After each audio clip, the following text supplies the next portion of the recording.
शाहरुख खान ने अपनी कौन सी हिट फिल्में नहीं देखी। बॉलीवुड किंग शाहरुख खान के दुनिया भर में करोड़ों मद्दाह हैं जो उनकी हर नई फिल्म का बेसब्री से इंतजार करते हैं। लेकिन क्या आप जानते हैं कि खुद शाहरुख खान ने अपनी मुतादिद फिल्में अब तक नहीं देखी।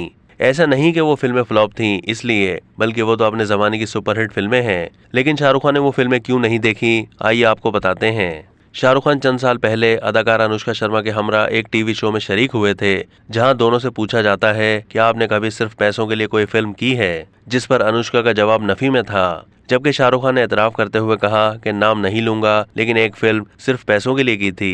उन्होंने बताया कि मैंने प्रोड्यूसर को भी बोल दिया था, मैंने उसे पहला घर खरीदा था, मुझे बहुत जरूरत थी। शाहरुख खान का मजीद कहना था कि जब मेरी माली हालत बेहतर हुई तो मैंने अपनी सारी फिल्में वापस खरीदना शुरू की। उन्होंने मजीद कहा कि मुझे ऐसा लगता है कि मैंने उसकी अदायगी वापस कर दी है। फिर उन्होंने बताया कि मेरा दिल नहीं था, लेकिन मैंने एक ही फिल्म में आज तक अपना ज़मीर बेचकर पैसे के लिए काम किया। उसके बाद शाहरुख खान और अनुष्का से ये सवाल पूछा गया कि आपकी वो फिल्म कौन सी है जो आपने अभी तक नहीं देखी। अनुष्का ने इस बार भी नफी में जवाब दिया। ताहम शाहरुख खान ने कहा कि उनकी ऐसी बहुत सारी फिल्में हैं जो उन्होंने नहीं देखी। मैंने दीवाना, स्वदेश, परदेश नहीं देखी। वजह पूछने पर शाहरुख खान का कहना था कि डबिंग करते वक्त टेक्निकल एडिट के दौरान देख ली थी। बहुत सारी फिल्में मैंने पूरी नहीं देखी क्योंकि मुझे लगता है कि फिल्म हो गई। मुझे मालूम है इसका प्रोसेस क्या था। लोगों ने एंजॉय किया, बहुत तारीफ भी की, लेकिन मैंने नहीं देखी। अदाकार ने वजाहत देते हुए कहा है कि ये बिल्कुल ऐसा ही है जैसे अपना इंटरव्यू देने के बाद खुद पढ़ना।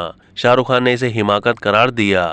अब तक के लिए इतना ही। मजीद मालूमात के लिए डेली जंग के यूट्यूब चैनल को सब्सक्राइब कीजिए।